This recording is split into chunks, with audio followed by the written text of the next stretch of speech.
Falatnyi Válaszok bemutatja, melyik a legjobb fájdalomcsillapító hatású fogkrém érzékeny fogakhoz.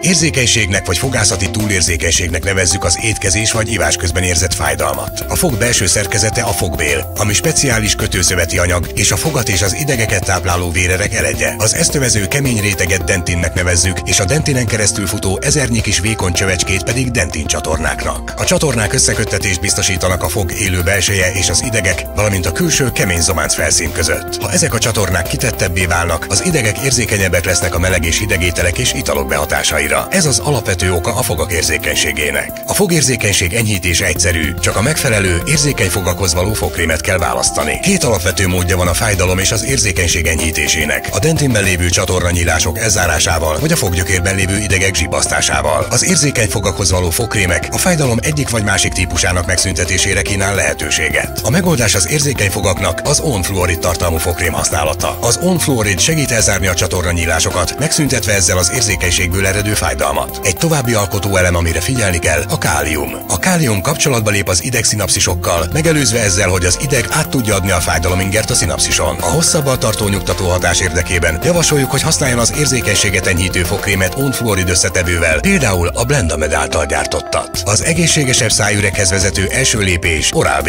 Oral-B. Mosson fogad profiként.